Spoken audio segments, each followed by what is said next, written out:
seorang korban bernama Nurul 26 berhasil dievakuasi dalam kondisi selamat setelah terjebak selama 7 jam di dalam rangkaian KRL komuter lain akibat tabrakan dengan kereta api Argo Bromo Anggrek di Bekasi Timur.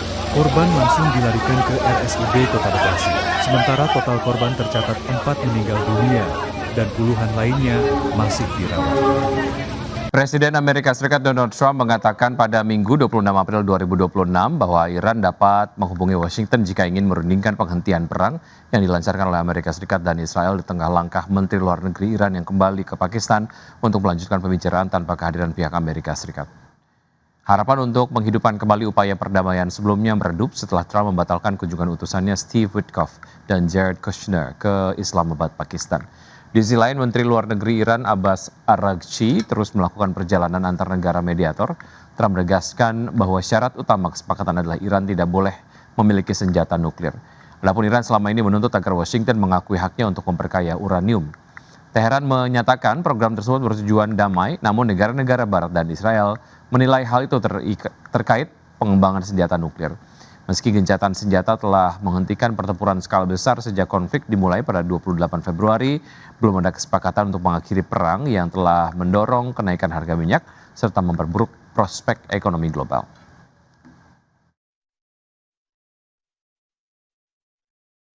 Konflik di kawasan Timur Tengah mempengaruhi keputusan strategis sejumlah perusahaan global termasuk penundaan penawaran umum perdana saham hingga pemangkasan dividen. Ketidakpastian yang tinggi membuat perusahaan lebih fokus menjaga likuiditas dan menunda ekspansi melalui pasar modal, setidaknya hingga kondisi kembali kondusif.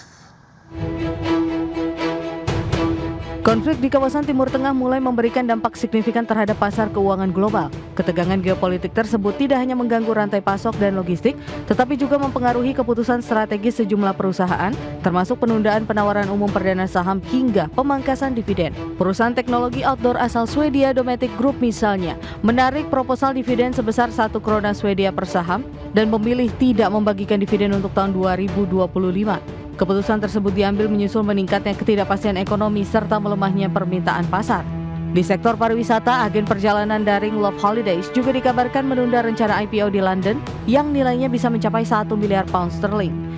Di Asia, perusahaan fintech India yang didukung Walmart, PhonePe juga menunda rencana IPO. Perusahaan menyatakan akan melanjutkan proses tersebut setelah kondisi pasar kembali stabil.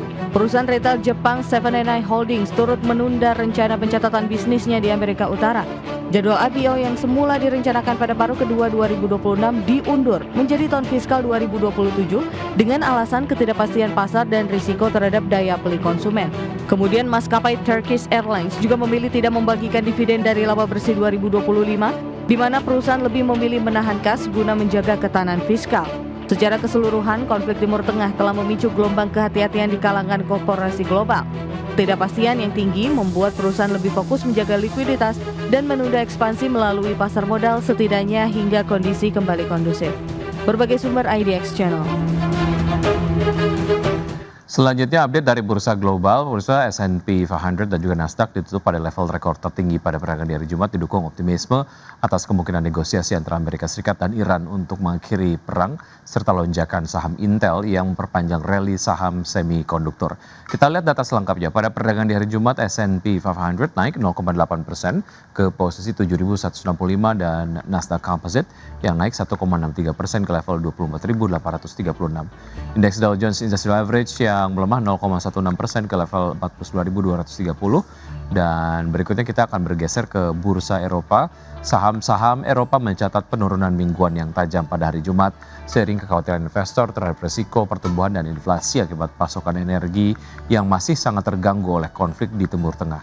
Stock 600 terkoreksi 0,6% ke posisi 610,65. DAX Jerman terkoreksi 0,11% ke level 24.128 dan FTSE 100 Inggris yang turun 0,75% ke posisi 10.379.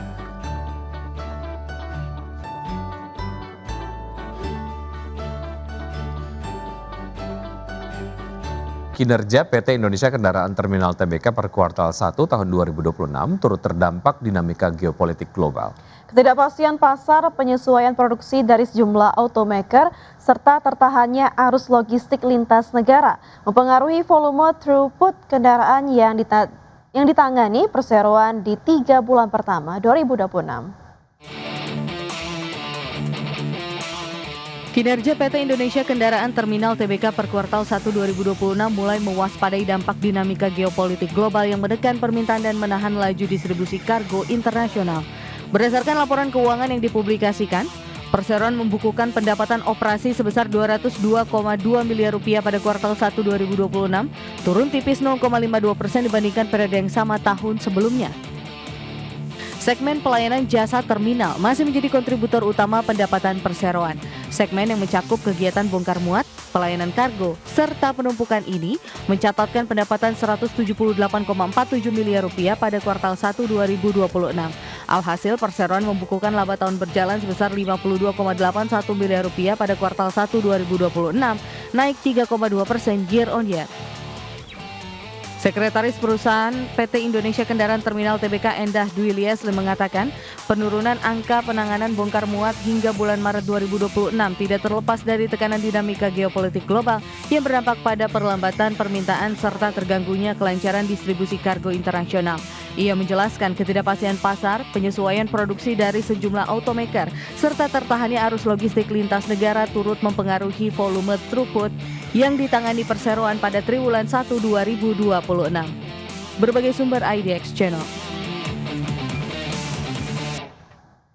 PT Bekasi Fajar Industrial Estate Tbk menargetkan penjualan lahan industri dan produk Standard Factory Building mencapai 600 miliar rupiah pada tahun 2026. Ya, perseroan membidik pertumbuhan pendapatan dan laba bersih secara positif meski di tengah dinamika global yang masih penuh ketidakpastian. Manajemen perseroan menyatakan target kinerja akan ditopang oleh kombinasi penjualan lahan serta peningkatan pendapatan berulang yang dinilai semakin stabil. Sejauh ini perseroan mengatakan bahwa minat investor terhadap kawasan industri masih terjaga, terutama untuk lokasi yang memiliki keunggulan infrastruktur dan akses strategis. Namun demikian, kondisi geopolitik global membuat investor cenderung lebih selektif dan berhati-hati dalam mengambil keputusan investasi. Selain itu, perseroan juga mengoptimalkan sumber pendapatan berulang guna menjaga stabilitas kinerja di tengah fluktuasi penjualan lahan. Fleksibilitas dalam skema kerjasama dengan investor juga terus diperluas untuk mengakomodasi kebutuhan yang semakin beragam.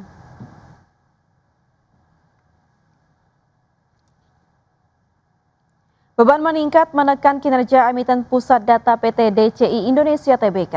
Ya, meski pendapatan masih tumbuh, laba bersih perusahaan justru mengalami penurunan di awal tahun 2026. Pendapatan PT DCI Indonesia Tbk hingga 31 Maret 2025 tercatat mencapai 858,1 miliar, tumbuh 10,92% secara tahunan. Kontribusi terbesar masih datang dari layanan colocation sebesar 808,4 miliar, serta pendapatan lain-lain 49,69 miliar rupiah.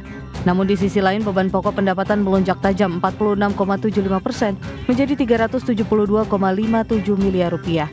Kenaikan beban ini menekan laba usaha yang turun 9,61% menjadi 449,01 miliar rupiah dibandingkan tahun sebelumnya. Sejalan dengan itu, laba bersih yang dapat diatribusikan kepada pemilik entitas induk juga turun 9,81% menjadi 377,75 miliar rupiah. Kondisi ini menunjukkan tekanan biaya masih menjadi tantangan utama bagi kinerja perseroan ke depan. Berbagai sumber IDX Channel.